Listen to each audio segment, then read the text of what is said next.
lastly, this is part 3. Patrick and Iyanla meet. They talk about his pathology, what happened to him, that he has not led his family and has not led his wife. It's his wife who said, let's go to therapy, and he went to therapy. Or, it's his wife who wrote to Iyanla, and they were all coming to the Iyanla Fix My Life healing process. But what about you? You're the man. You should have been leading. He doesn't want to overcorrect a lot because, he was in the military and he was strict and there was a lot of anger there. And he comes from a very stern environment. So he wanted to be different, but in being different, I think he went to the other extreme where he became too permissive, too passive, in that the wife was then leading and he wasn't leading because he didn't want to be that military type guy who's leading with discipline and strictness and harshness and sternness. So he went to the other extreme. And he says this is because his father was very strict. His father was very angry. And so he didn't want to be that. He didn't want to repeat that. So he went to the other extreme. And then Iyanla asks, when did your friendship and your enjoyment for your wife stop? He doesn't know, but, at some point he just got to a point where he felt like he really couldn't quite tell his wife the truth. And I think that's where for him, the spark kind of started to fizzle out, because then if you feel like you cannot be yourself with someone or to someone and share that kind of intimacy or intimacy, it dampens the authenticity and the fun and the enjoyment of the relationship. Because what fun is it to be in a relationship with someone and you cannot be yourself, and you cannot speak your truth, and you cannot share your heart, and you cannot, just whatever's going on with you and that you have concerns about in the relationship, you cannot speak about because, she might get mad. I might get that violent emotional abuse. That's called silence treatment. Patrick and Erica meet, the husband and wife, they meet to have a awareness sharing conversation, clearing conversation with each other. And Erica confesses that, she doesn't know how to parent adults and she's a control freak. And she talks about this is because of the life that she had in the past where she had no control and she lived in a very volatile environment. And Patrick is leading from behind, and when problems pop up, and he isolates himself, and because he doesn't want to be that stern, angry, aggressive guy that his father was. So this whole silence treatment or isolation thing, they've been doing it to themselves, and they've been putting each other through that violence because, again, they're moving from their points of hurt, from their wounds, as opposed to, okay, I've healed that from my past and I understand what happened and how that could make me act now, but I now know that I'm not a child under the threat of an overbearing father or under the threat of an alcoholic home environment and just twisted home environment. I'm now grown and I'm no longer in danger. So I don't need to respond to how I parent, and I also don't need to how I'm a partner to my spouse in as if I were the 5-year-old or 7-year-old or the child who did not have any kind of control. Erica says that, again, explains that's why she goes to being silent when problems pop up, again, doing the whole emotional abuse and that violence or emotional violence of silent treatment or self-isolation away from each other to each other. So that's what comes up in that conversation when they clear it together. And so the solution to this is that, and I really liked the solution, is that they each give each other permission to check each other when the other one is out of order. Because to not tell the truth and say, hey, this is what you're doing, you're leading from behind right now, and I need you to be the head of the household and lead us. Or, hey, you're being controlling right now, and I need you to not be parenting from a wounded place, but parent understanding that these are adults, and that your role is not to control them or to manipulate them or to be emotionally violent towards them through silent treatment, but to avail yourself to. They might have a different view, the children, to you, and for you to accept that they're the adults and they have a right to have that different view and practice and go on with that different view. Whether it works out or not, it's okay. Trust that you have equipped them, you have trained them enough to be able to handle when it doesn't go well, or when it does go well. So they both then give each other permission to call each other out when the other one is out of order.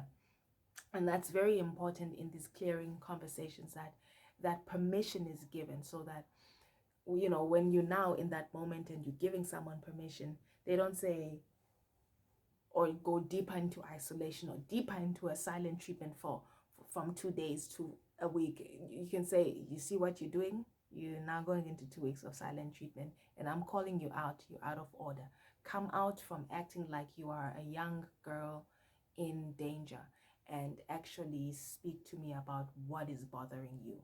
You come out of what is frustrating you and come out of your isolation, call each other out, hold each other accountable, make sure that in healing, you make sure that you stay in that healed path towards healing and you don't regress towards reacting and moving from your places of woundedness. And then Iyanla finally sits with the entire family and, tells them to trust the process. Talks about how things need to flow from the head. So asks, and based on this, asks Patrick, what is your vision for your family? And he says to go forth in happiness and live productive lives. And then says, okay, what is your vision pertaining to the alcohol issue that came up that all of you all did not mention? And he says, to collectively get it together and work at it and work against it and work through what, the causes, the root causes, and really come out on the other end having conquered whatever each one of us is going to alcohol for. The final thought that I wrote here is, heal yourself with who hurt you. And if you cannot have the conversation with your parent, pretend they're sitting on a chair and have it out that way. Because I do understand that some parents are just not receptive to the honest conversation, the open conversation, the intimate conversation of, because you were broken and you did not make sure to heal before having me, this is how you therefore consequently hurt me, So the final thought I have about this that I wrote is, heal yourself with who hurt you, whether it's your mom, whether it's your dad, or your sister or your brother, older sister or older brother, whoever hurt you, not those who didn't hurt you. So for example, Erica was trying to heal herself by being overprotective and controlling of her children and taking on the lead in her household, taking over from her husband because she wanted to feel in control, but she wasn't healing the wound with her mother. She was healing the wound in her own family that she made. So, well, that happened to me. I'm going to fix it in my family. No, fix it with the person who hurt you. Don't try to fix it with people who didn't have anything to do with it, who weren't there, and who did not hurt you. I also wrote here, to your children and wife or husband, you only get to explain why you might sometimes be out of order regarding a particular behavior or a particular dynamic or something that happens, but it is not up to them to understand or heal you. It's not up to the children to understand or heal you, as long as you are, particularly to understand you, as long as you're continuing to act out of order, and I wrote here, confront the source of your pain and then work that out with the person that is concerned, and then come back better and healed to your family. And you'll find that now the conversation is a clearing conversation about, listen, I used to do this, I used to be controlling, I used to lead from behind because of this and this and this and that. But now I've resolved that within myself. I can't resolve it. Maybe you might not be able to resolve with your parent. Maybe that conversation might be too difficult, but I've resolved it within myself. And I'm no longer going to move from woundedness. And when I do move from woundedness, I also give you permission to call me out and say, I think you're now moving from that place where you want to control your environment because you were unsafe in your environment when you were growing up. But this is not that environment. Snap out of it. You're not the 7-year-old. You're not the 10-year-old. You're my mom and I'm your grown daughter, and I'm good. I'm going to be able to handle it. Goes back to a video that I posted a couple of weeks ago, maybe a number of weeks ago. I'll put it up here. It was a very short video, about 2 minutes. And I said, our parents are out here trying to make sure that we heal them, but they didn't heal for us before we got here. And that, for me, I absolutely believe is the job of every person that wants to be a parent in the future. Heal for the children that you're about to bring forth, so that your children are not dealing with you bleeding all over them, with you bleeding your woundedness that is unresolved from your childhood, from your background. This is why I do this. Heal that, so your children aren't stuck having to deal with that brokenness being, passed on to them as this pathology of dysfunction, of being out of order. It's very important to heal yourself, I think, for your children that you foresee having yourself in the future, so that I don't know if it can ever be 100%, but at least to a large distance, so that by the time your children get here, whatever harm you might cause them is not this much harm, but is maybe this much harm. And that's something that's small to recover from, as opposed to this much and this much and this much and this much to recover from. It's for me, I think it's important to heal yourself for your future children before you have them, and then have children, so that they come into the world to a whole and healed and in order steward and parent who is at least aware. You might still do those things, but you're aware when you do them, and you call yourself out by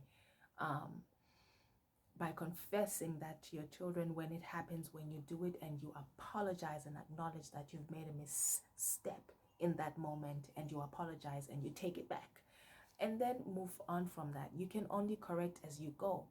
But if you don't even correct as you go because you're not aware, or you're being dishonest, man, that's the part that adds fire to the fire, that adds gas to the fire.